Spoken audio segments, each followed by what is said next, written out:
ప్రభువుకి గూడా ఆహ్, వందనాలు, స్తోత్రాలు చెల్లిస్తున్నాం. అదే విధంగా చేరి వచ్చిన మీరందరికి గూడా మరొకసారి ప్రభువు నామమున వందనాలు తెలియజేస్తున్నాను.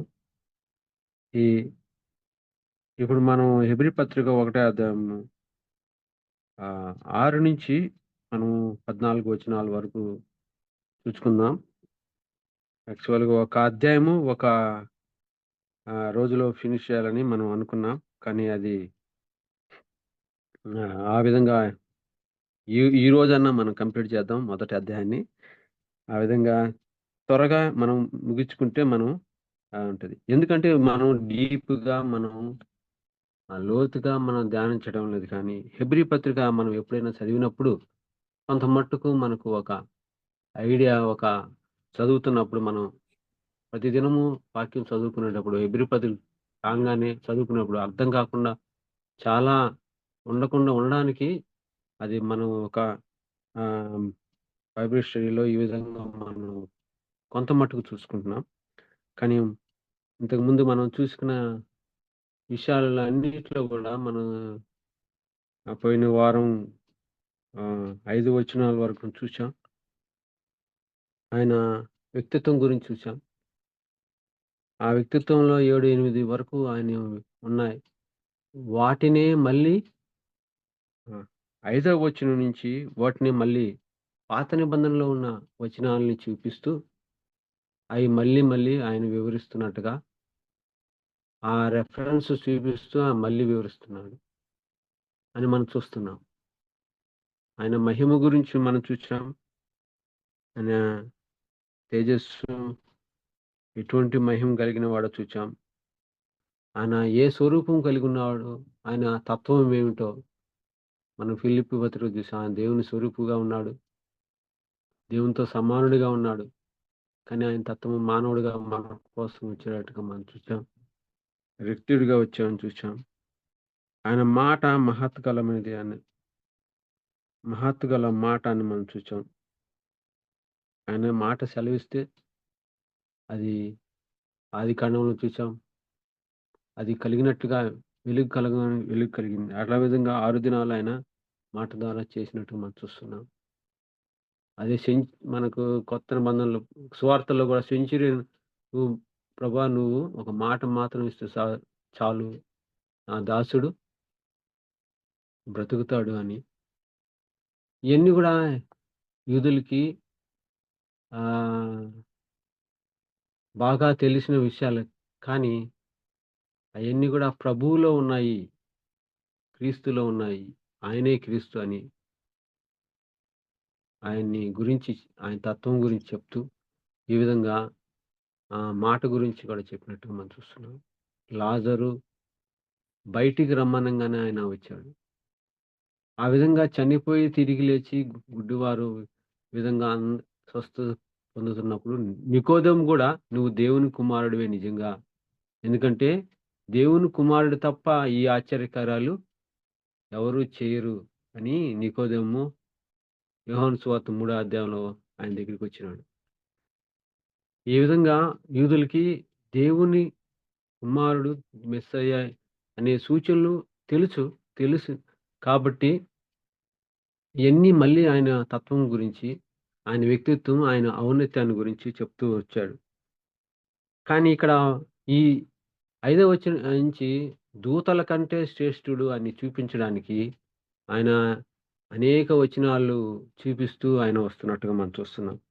మొట్టమొదటిగా ఆహ్, ఐదో 6 వచనంలో మనం చూస్తే, మరియు ఆయన భూలోకమునకు ఆది సంభూతిని మరలా రప్పించినప్పుడు దేవుని దూతలందరూ ఆయనకి నమస్కారం చేయవలని చెప్పుచున్నాడు.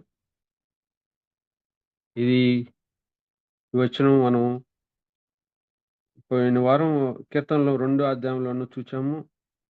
కానీ ఈ ఈ మాట మనకు కీర్తనలో మనకు ఆహ్, 97వ కీర్తనలో 7వ వచనంలో మనకుంది. అదే మాట ఇక్కడ ఆహ్, ఎత్తి చూపిస్తూ ఆయన చెప్తున్నాడు. దేవదూతలందరూ ఆయనకు నమస్కారం చేయవలని చెప్తున్నాడని చెప్తున్నాడు. ఎవరైనా 97 కీర్తన 7 వచనంలో చూసినట్లయితే తీసిన వారు చదవండి. 97 కీర్తన 7 వచనం. అదే మాట ఇక్కడ రాయబడినట్టుగా మనం చూస్తాము.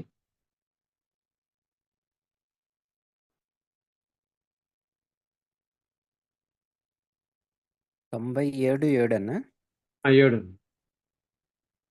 వ్యర్థ విగ్రహములు బట్టి అతిశయపడుచు చెక్కిన ప్రతిమలను పూజించి వారందరూ సిగ్గుపడుదురు.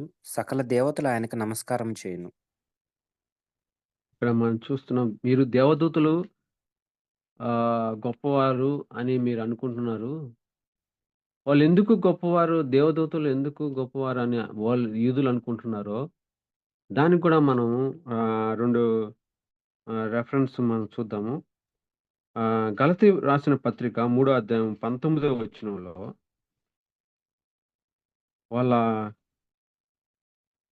మైండ్‌లో మనకి ఏమున్నదో మనం చూస్తున్నాం. అది గలతీ పత్రిక 3 అధ్యాయం 19 వచనంలో ఆయన చెప్తున్నాడు. అలాగైతే ఒక అధ్యాయం ధర్మశాస్త్రం ఎందుకు?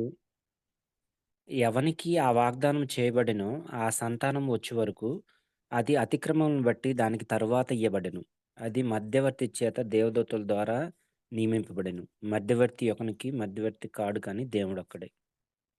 ఇక్కడ మనం ఒక మాట చూస్తున్నాం. దేవదూతల ద్వారా నియమింపబడెను అని మనం చూస్తున్నాం. అదే ఆహ్, మాటను అపోస్తల కార్యము 7 అధ్యాయము 53లో కూడా చూస్తాము. అపోస్తల కార్యము 7 అధ్యాయము 53 వచనము. అక్కడ కూడా దేవదూతల గురించి మనం చూస్తున్నాం.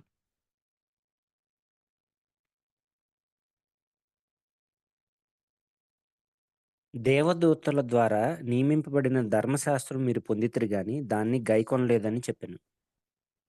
ఇక్కడ మనం చూస్తున్నాం. దేవదూతల ద్వారా నియమింపబడిన ధర్మశాస్త్రాన్ని మీరు పొందితిరని అని చెప్తున్నారు. వాళ్ళ దృష్టిలో దేవదూతలు చాలా ఘనులు, శ్రేష్ఠులు, గొప్పవారు అని వాళ్ళు ఈ వచనాల ద్వారా మనం చూస్తున్నాం. అయితే మన ప్రభువుని దేవదూతల కంటే గొప్పవాడు, శ్రేష్ఠుడు అని మనం ఇక్కడ ఆయన చెప్తున్నాడు. ఆ పై వచనంలో గూడా మనం పోయిన వారం చూసుకున్నట్టుగా ఆయన నా కుమారుడయుండును అనియు ఆ దూతలలో ఎవనితోనైనను ఎప్పుడైనను చెప్పెనా అని మనం చూస్తున్నాం. ఆ విధంగా ఏ దూతతో గూడా నువ్వు నా కుమారుడివి అని ఏ దూతతో గూడా చెప్పలేదు. కానీ దేవదూతలకి వాళ్ళు ఎందుకు ఆహ్, ఆ ఆ ప్రాముఖ్యతను ఎక్కువగా ఇస్తున్నారు? ప్రభువు కంటే ఎక్కువగా ఎందుకు ఇస్తున్నారు అంటే వాళ్ళ ధర్మశాస్త్రము ఎవరి చేత ఇవ్వబడిందంట? దేవదూతల ద్వారా నియమింపబడిన ధర్మశాస్త్రం అంట. ఆ విధంగా వారి ద్వారా నియమపడిందని వాళ్ళు వాళ్ళ దృష్టిలో దేవదూతలు గొప్పగా ఉన్నారు. ప్రభువు దేవదూతల కంటే గొప్పవాడు. ఆయన దేవుని కుమారుడు అని ఏ దేవదూతతో చెప్పలేదు. కానీ దేవదూతలు గూడా దేవుని కుమారులే. కానీ ఏ దూతతో గూడా నువ్వు నాకు కుమారుడివి అని ఆయన చెప్పలేదు. దేవదూతలు కుమారులని ఎక్కడ రాయబడిందంటే మనం చూస్తాం అది ఎవరన్నా దేవదూతలు ఆహ్, యోబు యోబు గ్రంథము 1:6లో గూడా మనం చూస్తాము. వాళ్ళు గూడా దేవుని కుమారులు. కానీ వాళ్ళు ఎక్కడ రాయబడిన దేవదూతలు ఏమని రాయబడిందంటే దేవుని కుమారులు అని ఉంది. కానీ దేవుని కుమారుడు అని ఎవరికీ చెప్పబడలేదు. వాళ్ళు క్రియ ఏబు కన్ ఏబు గ్రంథం 1 అధ్యాయం 6 వచనంలో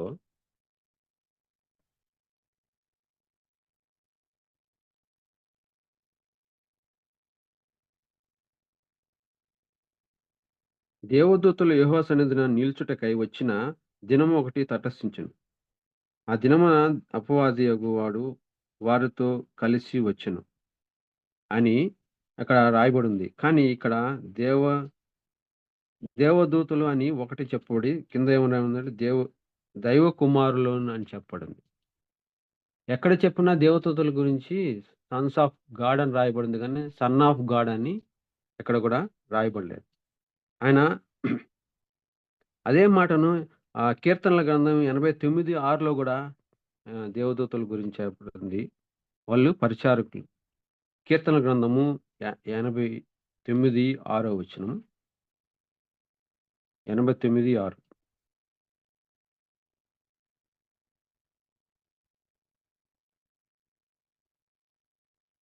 మింటను యెహోవాకు సాటి అయిన వాడెవడు?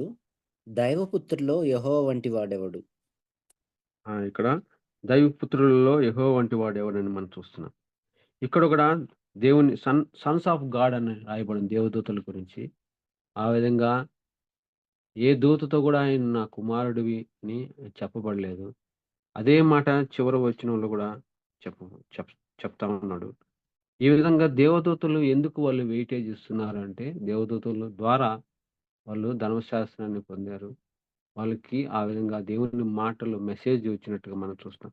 అయితే మనం ఇక్కడ గమనించాల్సిన విషయం ఏందంటే, మనము ఒకవేళ పోస్ట్ మ్యాను ఒక మెసేజ్ తీసుకొచ్చి ఇచ్చాడనుకో, మనం మెసేజ్‌కి ఇంపార్టెంట్ ఇస్తామా? పోస్ట్ మ్యాన్‌కి ఇంపార్టెంట్ ఇస్తామా? ఎవరు గూడా పోస్ట్ మ్యాన్‌కి ఇంపార్టెంటే మనం వెయిటేజ్ ఇవ్వం. కానీ మెసేజ్‌కి వెయిటేజ్ ఇస్తాం. ఎందుకంటే ఆ మెసేజ్ అంత గొప్ప మెసేజ్. ఆ మెసేజ్‌కి మనం ఇస్తాం గానీ పోస్ట్ మ్యాన్‌ని మర్చిపోతాం. అదే విధంగా దేవదూతలందరూ గూడా ఒక మెసెంజర్సే. ఆ మెసేజ్‌ని మోసుకొని వచ్చిన వారే. కానీ మన ప్రభు అయిన యేసుక్రీస్తు అయితే ఆయనే మెసేజ్‌గా మన మధ్యకొచ్చినట్టుగా చూస్తున్నాం. ఆయన కృపా సువార్తను తీసుకొచ్చాడు.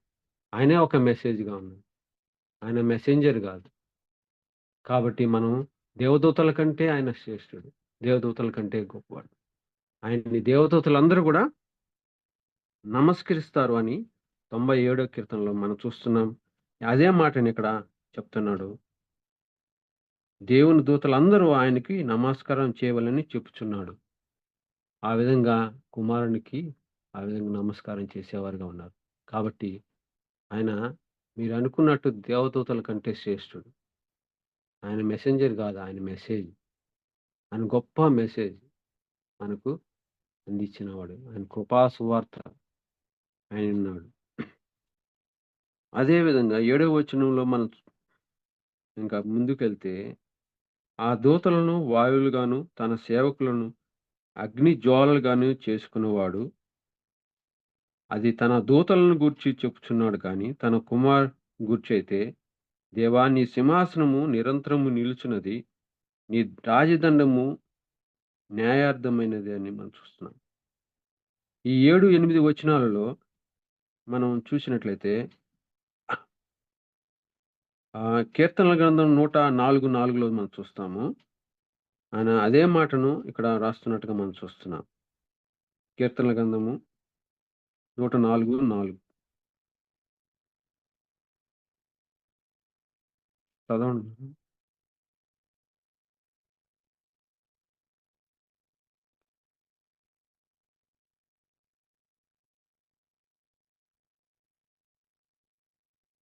104, 4 వాయువులను తనకు దూతలుగాను, అగ్నిజ్వాలలను తనకు పరిచారకులుగాను ఆయన చేసుకొని ఉన్నాడు. అదే మాటని ఇక్కడ మనం చూస్తున్నాం. ఇక్కడ దూతలు ఆయనను పరిచారకులుగా చేసుకున్నట్టున్నాడు మనం చూస్తున్నాం. ఈ విధంగా ఆయన దేవదూతల కంటే శ్రేష్ఠుడని చెప్పడానికి ఆయన కీర్తనల గ్రంథంలో ఉన్న భాగాలన్నీ గూడా ఎత్తి చూపిస్తున్నట్టుగా మనం చూస్తున్నాం. వాళ్ళు వాయువులుగాను, పరిచారకులుగాను ఆయన చేసుకొని ఉన్నాడని మనం చూస్తున్నాం. అంత మాత్రమే కాకుండా మళ్ళీ 8వ వచనంలో అని తన దూతలను చెప్పుచున్నాడు కానీ కుమారుని గురించైతే ఆ విధంగా చెప్పలేదు. కానీ ఏమని చెప్తున్నాడంటే, దేవా నీ సింహాసనం నిరంతరం నిలుచును. నీ రాజదండము న్యాయార్థమైనది అని చెప్తున్నాడు. అది నీవు నీతిని ప్రేమించితివి, దుర్నీతిని ద్వేషించితివి. అందుచేత నీ దేవుడు నీకు తోడై నీ తోడి వారికంటే నిన్ను హెచ్చించినట్లుగా ఆనంద తైలంతో అభిషేకించును. ఈ విధంగా మనం 8, 9 వచనాల్లో ఆయన మళ్ళీ కీర్తన గ్రంథంలో నుంచి ఆయన ఎత్తి చూపిస్తున్నట్టుగా చూస్తున్నాం. ఆయన సింహాసనం నిరంతరం ఉండేదిగా అని చెప్తున్నాడు. అది మనం కీర్తనల గ్రంథం 45, 6, 7 వచనంలో చూస్తాం. అదే మాటలను ఆయన ఎత్తి రాసినట్లుగా చూస్తున్నాం. 45, 6, 7 వచనంలో ఆయన సింహాసనం నిరంతరం ఉండేదిగా చూస్తున్నాం.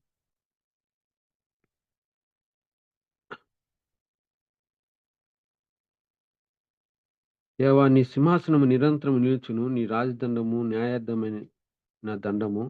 నీవు నీతిని ప్రేమించి హీనతను ద్వేషించుచున్నావు. కావున దేవుడు నీ దేవుడే చెలికాండ్రి కంటే హెచ్చు అగునట్లుగా నిన్ను ఆనంద తైలంతో అభిషేకించున్నాడు అని మనం చూస్తున్నాం.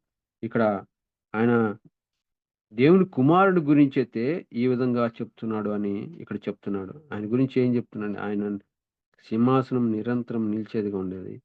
ఆయన రాజదండము న్యాయార్థమైనది. ఆయన ఆయన నీతిని ప్రేమించేవాడుగా ఉన్నాడు. దుర్నీతిని ద్వేషించేవాడుగా ఉన్నాడు. అని మనం చూస్తున్నాం. ఆనంద తైలంతో ఆయన్ని అభిషేకించినట్టుగా మనం చూస్తాం. ఈ మాటలు మనము ఆహ్, ఆయన నిరంతరము సింహాసనం నిలిచి ఉండేదనే మాటను మనం చూస్తాం. ఆయన దానియేలు గ్రంథంలో ఆయ రాయబడి ఉంది. ఆయన రాజ్యము నిరంతరం ఉండేదిగా. ఆయన సింహాసనం నిరంతరం ఉండేదిగా అని చెప్తున్నాడు. అదే విధంగా యెషయా గ్రంథము 61 ఒకటో వచనంలో గూడా ఆయన అభిషేకించినట్టుగా మనం చూస్తున్నాం. అది ఆ మాటను మనం చూస్తాం. 61 3లో గూడా చూస్తాము. ఆయన నీతిని ప్రేమించేవాడుగా ఉన్నాడు. దుర్నీతిని ద్వేషించేవాడుగా ఉన్నట్టుగా మనం చూస్తున్నాం. ఆయన అభిషేకించి పంపించినట్టుగా మనం చూస్తాం. ఇప్పుడు ఆ విధంగా నిరంతరంగా నిలిచేవాడని మళ్ళీ అదే వచనంలో మనం చూస్తున్నాము. నువ్వు నిలిచి 11 వచనం. ఆహ్, కానీ నువ్వు నిలిచియుందువని 10, 11లో చూస్తాం. ప్రభా! నీవు ఆదియందు భూమి పునాది వేసితివి. ఆకాశంలోను కూడా నీ చేతి పనులే. అవి నశించును కానీ నీవు నిలిచియుందువు. అవన్నీ వస్త్రములలో పాతికెళ్ళును అని చూస్తున్నాం. కానీ నీవు నిలిచుంటావు. నీ సింహాసనం నిలిచుంటదని మనం చూస్తున్నాం. ఆయన నిరంతరం నిలిచేవాడుగా ఉన్నాడు. ఆయన సింహాసనం ఉండేదిగా ఉండేది. అదే విధంగా మనం భూమి గతించేదిగా ఉంది. అన్నీ ఆయన నిరంతరం నిలిచేవాడుగా ఉన్నాడు అని కుమారుడితో చెప్తున్నాడు. ఆహ్, ప్రభు ప్రభు గురించి చెప్తున్నాడు. అదే విధంగా ఆయన వాక్యము నిరంతరం నిలిచేదిగా ఉంటుందని మనం చూస్తున్నాం. అది పేతురు పత్రిక 1 ఆహ్, హ్మ్. ఒకటో పేతురు పత్రిక రాసిన 1 అధ్యాయం 24లో చెప్తున్నాడు. ఆయన వాక్యం నిత్యము నిలిచి ఉంటదని. అదే మాట యెషయా గ్రంథంలో ఆయన చెప్పినట్టుగా మనం చూస్తున్నాం. కీర్తనలో గూడా చెప్పాడు. ఆయన వాక్యం నిరంతరం నిలిచేదిగా ఉంటుంది. ఆయన మాట ఆహ్, గ భూమనే గతిస్తది గాని ఆయన మాట గతించదని ఆయన చెప్పబడింది. అది ఆ మాట నిరంతరం ఉండేదిగా ఉంది. ఆయన కృప నిరంతరంగా ఉండేదిగా ఉంది. అదే విధంగా ఆయన కనికరము నిత్యం ఉండేదిగా ఉంది. ఆయన ఆది అంతమై ఉన్నాడు. ఆయన అటువంటి నిత్యము నిరంతరం నిలిచినవాడు అని ఎవరి గురించి చెప్పబడిందంటే ప్రభువైన యేసుక్రీస్తు గురించి, ఆయన కుమారుని గురించి చెప్పబడింది. అటువంటి కుమారుడు దేవదూతల కంటే శ్రేష్ఠుడు. వాళ్ళందరూ మెసేజ్‌ని తీసుకొచ్చారు గానీ, ఈయన మెసేజి అయ్యున్నాడు. ఆయనే ఆయన వాక్యము నిరంతరం నిలిచేదిగా ఉంది. ఆయన మాట నిరంతరం గ ఉండేదిగా ఉంది. ఆయన మాటలు ఏమాత్రం గతించవు అని మనం చూస్తాం. అటువంటి ఆ ప్రభువు దేవదూతల కంటే శ్రేష్ఠుడని మనం చూస్తున్నాం. అదే విధంగా 10 వచనంలో 10 10వ వచనంలో 10, 11, 12లో మనం చూచాం. అయన్నీ గూడా మనకు ఎక్కడ రాయబడిందంటే, కీర్తనల గ్రంథము 102లో 25, 26, 27 వచనాలు. ఒకసారి చదివితే మనం ముందుకెళ్దాం. ఎందుకంటే ఇవి మనం ముందుగా 102వ కీర్తన 25 ఆదియందు నీవు భూమికి పునాదులు వేసితివి. ఆకాశములు కూడా నీ చేతి పనులే. అవి నశించును గాని నీవు నిలిచియుందువు. అవన్నీయు వస్త్రం వలె పాతగిలును. ఒకడు అంగవస్త్రం తీసివేసినట్లు నీవు వాటిని తీసివేయదువు. అవి మార్చబడును. నీవు ఏకరీతిగా నుండువాడవు. నీ సంవత్సరములకు అంతము లేదు. ఇప్పుడు మనం చూసాం ఆయన నిలిచిండేవాడుగా ఉన్నాడు. ఈ భూమి అన్నీ గూడా వస్త్రం వలె గతించేవి ఉన్నాయి. ఆయన నిలిచిండేవాడుగా మనం చూస్తున్నాం. ఆ విధంగా ప్రభువు నిత్యము ఉండేవాడు అని ప్రభువు గురించి ముందుగానే ప్రవక్తల ద్వారా చెప్పబడింది. ఆ ప్రభువుని మీరు దేవదూతల కంటే శ్రేష్ఠుడు, ప్రవక్తల కంటే శ్రేష్ఠుడు ఆయన అని ఆయన బోధిస్తున్నాడు. ఆయన కుమారుని గురించి. ఆయన వచనాలతో ఎత్తి చూపిస్తున్నాడు. అటువంటి ప్రభువుని మీరు ఏమాత్రం గూడా తక్కువగా ఆలోచించొద్దు. వారికంటే కంపారిజన్ చేసి మీరు తక్కువగా చేయండి.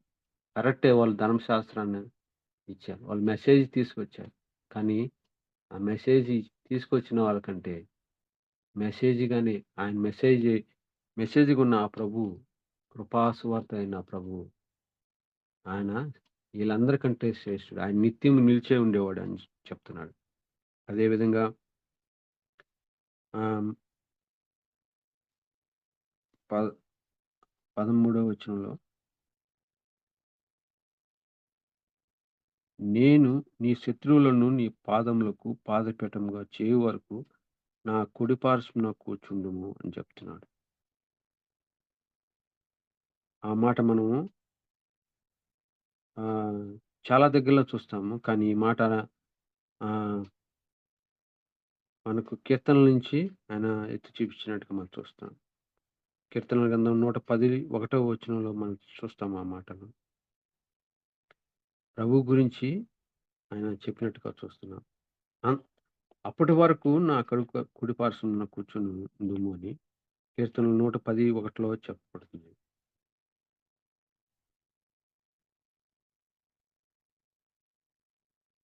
ఆయన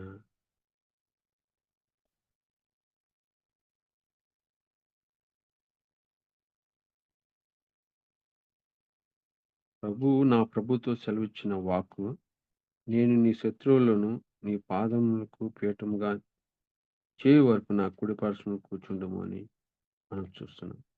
ఆయన ఇప్పుడు మన కుడి పార్శ్వన ప్రభు కుడి పార్శ్వన కూర్చొనున్నాడని మనం 4 వచనంలో చూచాం. అదే మాట 13వ వచనంలో కూడా చూస్తాం. అదే మాట మళ్ళీ ఇంకా 2, 3 దగ్గర మన హెబ్రీ పత్రికలో చూస్తాం. అదే మాటను ఎఫెసీ పత్రికలో కూడా మనం చూస్తాం. ఆయన మన రక్షణ కార్యాన్ని పూర్తి చేసి ఆయన ఇప్పుడు ఆయన సింహాసనం మీద కూర్చొని ఉన్నట్టు మనం చూస్తున్నాం.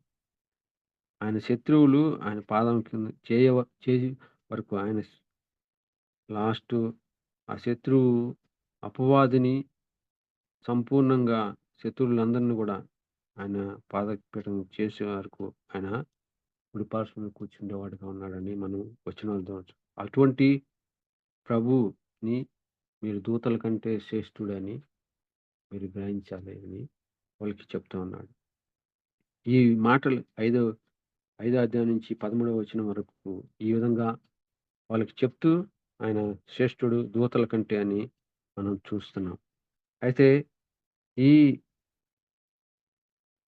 మనం గూడా మన ప్రభువు యొక్క వ్యక్తిత్వం, ఔన్నత్యాన్ని తెలుసుకున్నప్పుడు మరొక్క ప్రవక్తల వైపు, దేవదూతల వైపు మనం ఆహ్, చూడకుండా ప్రభువు వైపే ఆయన ఔన్నత్యాన్ని వైపే ఆయన ఎంత గొప్పవాడో నిలిచుండేవాడు ప్రభువుని మనం పట్టుకొని.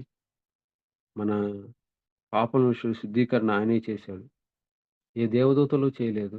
ఏ ప్రవక్త చేయలేదు.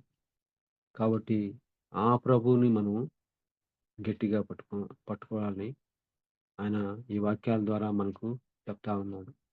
అదే విధంగా మనం హెబ్రీ పత్రికలో ఆహ్, ఇయన్నీ చూసినప్పుడు ఈ మొదటి అధ్యాయంలో ఆయన వ్యక్తిత్వం, ఔన్నత్యం గురించి చూసాం. ఆయన ప్రవక్త కంటే శ్రేష్ఠుడు, దేవదూతల కంటే శ్రేష్ఠుడని. అదే మాటను రెండో అధ్యాయంలో గూడా దేవదూతల కంటే శ్రేష్ఠుడని మనం ఇంకా చెప్పబడినట్టుగా మనం చూస్తున్నాం. అయితే ఈ హెబ్రీ పత్రిక మొత్తానికి ఒక మూలవచనం అని మనం చూసుకున్నట్లయితే, ఈ మూలవచనం ఒక్కొక్క అధ్యాయంలో ఒక్కొక్కటి చెప్తా ఉంటారు. కొంతమంది హెబ్రీ పత్రికకి మూలవచనం ఒకటో అధ్యాయం 3, 4 వచనాలని చెప్తారు. అదేవిధంగా కొంతమందైతే వివాహము అన్ని విషయములో ఘనమైనది. ఆ మాట బైబిల్‌లో ఎక్కడా లేదు. హెబ్రీ పత్రికలో ఉంది. అది మూలవచనం అంటారు. కొంతమందికైతే ఆయన ఒకే ఒక బలి అర్పించాడు అని మనం చూస్తాం. ఈ ఒక్క మీరు మీకు ఎక్కడ కూడా చెప్పబడలేదు కదా మూలవచనం అని. కానీ మీకు ఏం వచనం అనిపిస్తది అనేది మీకేమనిపిస్తుంది? నేను ఆహ్, అని మిమ్మల్ని అడిగినప్పుడు మీరేం వచనం చెప్తారు? హెబ్రీ పత్రిక మొత్తంలో మూల వచనం ఏంది అని?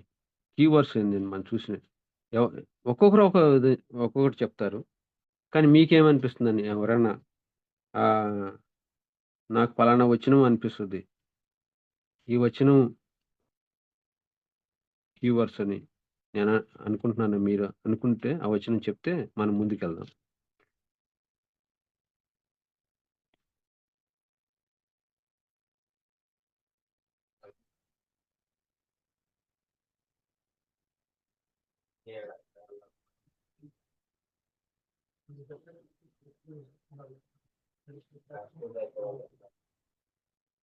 ఎవరు బ్రదర్?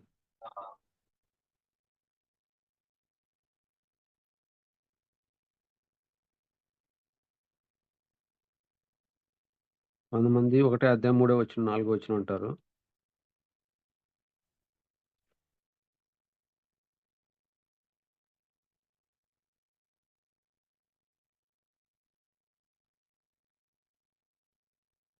ఎవరైనా చెప్తారా? పలానా వచనం అని నేను అనుకుంటున్నాను.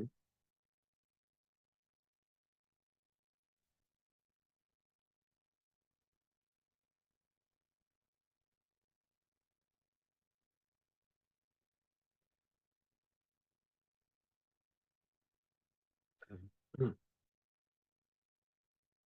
ఇక్కడైతే మనకు 3, 4 వచనాలు ఉన్నాయి కానీ, ఆ వచనాలు అన్నిట్లో గూడా కంటే ఆహ్, హ్మ్. ఒక వచనం అయితే నాకనిపిస్తది. కానీ అదే వర్డ్స్ అని కాదు.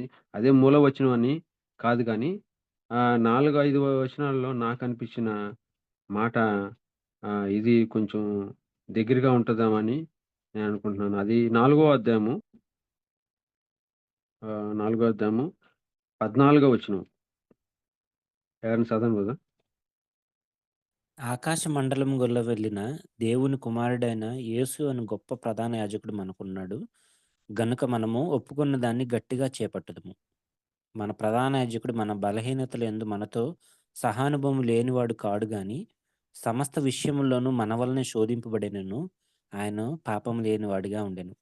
కనుక మనము కనికరింపబడి, సమయోచితమైన సహాయం కొరకు కృప పొందినట్లు ధైర్యంతో నొద్దకు చేరుదుము. ఇక్కడ మనం నాలుగో అధ్యాయం 14 వచనము నాకైతే అది చదివిన ప్రతిసారి గూడా అది ఒక హ్మ్. అంటే ఒక ధైర్యం, ఒక విధమైన గొప్ప అనుభూతి కలిగేట్టుగా ఉంటది. అది దేవ్ ఆకాశ మండలం గుండా వెళ్ళిన దేవుని కుమారుడైన యేసు గొప్ప ప్రధాన యాజకుడు మనకున్నాడు. మనకున్న ప్రధాన యాజకుడు ఇటువంటి ప్రధాన యాజకుడు కాదు. ఆయనొక్కడే ఆకాశ మండలం గుండా వెళ్ళినవాడు. ఆయన ఒక్కడే. ఇంకెవరు లేరు. ఆ ప్రధాన యాజకుడు మనకున్నాడు. కనుక మనం ఒప్పుకునే దాన్ని గట్టిగా చేపడదు. అటువంటి క్రీస్తు ప్రభువుని, అటువంటి ప్రధాన యాజకుడైన మనకున్నాడు కాబట్టి ఆయన్ని మనం గట్టిగా పట్టుకుందాం. హెబ్రీ పత్రిక మొత్తానికి గూడా ఆయన మాటి మాటికి చెప్పే మాటేందంటే, ప్రవక్తలు గాదు, దేవదూతలు గాదు, మోషే గాదు, యెహోషువ గాదు, అహరోను గాదు, ఈళ్ళందరూ కాదు. బలి కంటే అన్నిటికంటే ఈయన గొప్పవాడు, శ్రేష్ఠుడు. కాబట్టి ఈయన్ని గట్టిగా పట్టుకుందాం. ఇంక మళ్ళీ మరొకరిని మీరు చూడొద్దు. మరొకరిని మీరు పట్టుకోవద్దు. ఈయనొక్కడిని పట్టుకుంటే చాలు.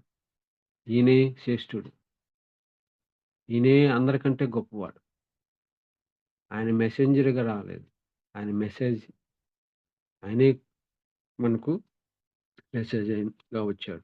కాబట్టి అటువంటి గొప్ప ప్రధాని మనకున్నాడు. కాబట్టి ఆయన గట్టిగా పట్టుకుందాం. మీరు ఆ ప్రభు వైపు చూస్తూ దేవదూతల కంటే గొప్పవాడు, ప్రవక్తల కంటే గొప్పవాడని మనం చూచాం.